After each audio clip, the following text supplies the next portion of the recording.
Part 2. The Architecture of the Mind, Body, How the Illusion Rebuilds Itself.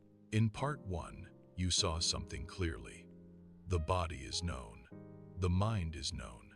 Even the sense of I am observing is known. And yet identification persists. So now we must ask a more uncomfortable question. If you are not the mind, body, how does the illusion of me keep returning? The answer is this. Identity is not a thing. It is a recurring claim. And the mind-body mechanism is structured to make that claim automatically. The I, thought. Let's begin at the root. Watch closely. A thought appears. I need to respond to that message. Another thought appears. I shouldn't have said that. Another. I understand this. Notice something carefully. Do you notice it? Almost every thought contains an implied center. I. The I is assumed. But where is it? Is it a sensation? Is it a memory? Is it a location in the body? If you search for it directly, you will find only thoughts referring to I, sensations interpreted as I, emotions labeled as mine.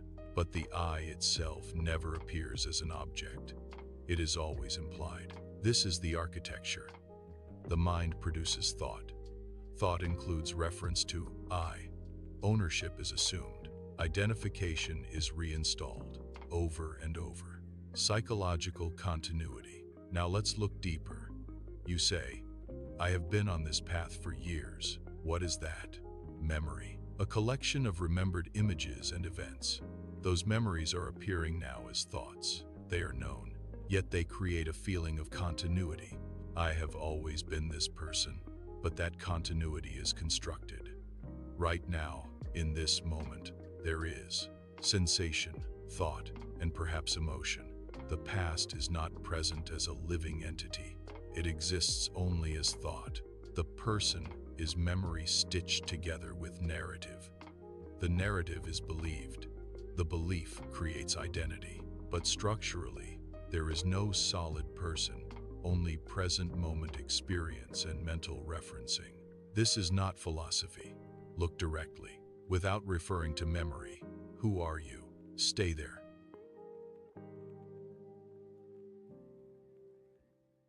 Notice the discomfort, emotional ownership. Let's use a concrete example. Someone criticizes your work. Immediately, tightness in the chest, thoughts defending yourself, and emotional contraction. Now, watch the mechanism. The body reacts automatically. Thought interprets the reaction. Then comes the claim. I am hurt. The hurt is sensation plus narrative. Sensation alone is just energy. But the mind adds story. They don't respect me. I am misunderstood. This always happens to me. Notice the pattern. Sensation, interpretation, ownership, identity. This entire sequence happens in seconds. And because it is fast, it feels personal. But if you slow it down, you will see. You did not create the sensation. You did not choose the thought.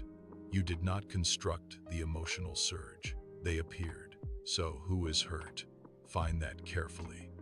You will find only experience, never an entity. The illusion of doership. Now we must go even deeper. You believe you act. You believe you decide. You believe you choose. Let's examine that. You are about to make a decision, maybe something simple. Tea or coffee. Watch the process. A thought appears. I feel like tea. Another thought. Coffee might be better. There is internal dialogue. Then a choice happens. But did you choose the thoughts that led to the choice? Did you choose your preference history? Did you choose your conditioning? Did you choose your taste patterns developed over years?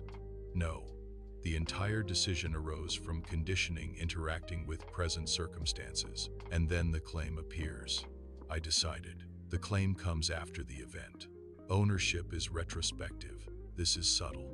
Action happens. Thought explains it. Identity claims it. The illusion of doership is constructed after the fact. The spiritual ego. Now we reach dangerous territory. You have insight.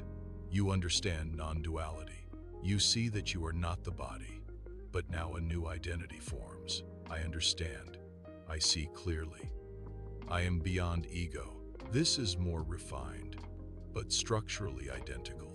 The mind uses spiritual language to recenter identity. Instead of, I am angry, it becomes, I am the witness of anger. Instead of, I am hurt, it becomes, I observe the hurt. This is progress, but not completion. Because the observer position can become subtle ownership. Watch this carefully. If you say, I am aware of the body, that is still a thought. It is known. So even the observer position appears in awareness. If it appears, it is not what you are. Effort strengthens the center. Many seekers respond to this mechanism with effort. They try to eliminate thoughts, suppress emotion, stay as awareness, and maintain detachment. But effort implies a doer. Effort reinforces the center that claims ownership. The mind trying to remove the mind is still mind. Look carefully. If a thought appears and you attempt to push it away, who is pushing? Another thought. If emotion arises and you attempt to suppress it, what is suppressing? Another mental movement.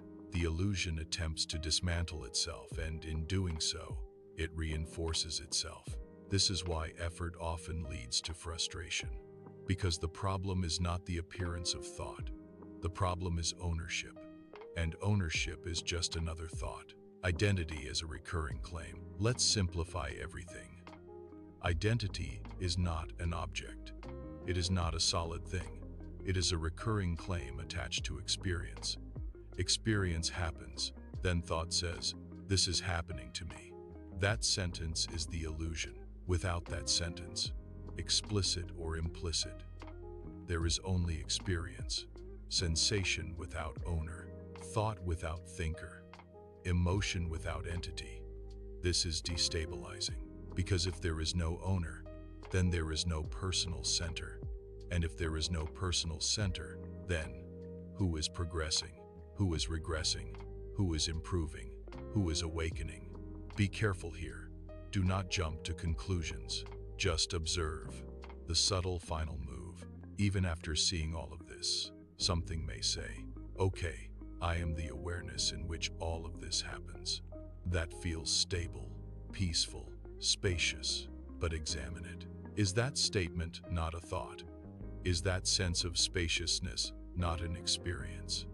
If it is experienced, it is known. If it is known, it is not final. This is where most stop, but we are not stopping here. Because even the identity, I am awareness, is still a position, and any position can be claimed. The critical question that ends part 2. If thoughts arise automatically, emotions arise automatically, actions arise automatically, ownership is a mental claim, and even the witness position can be claimed, then answer this without effort. If the mind cannot remove itself, what remains when no claim is made? Do not answer intellectually. Notice what is present before ownership appears. In part 3, we will go further. We will remove even the final refuge, even the subtle sense of being something.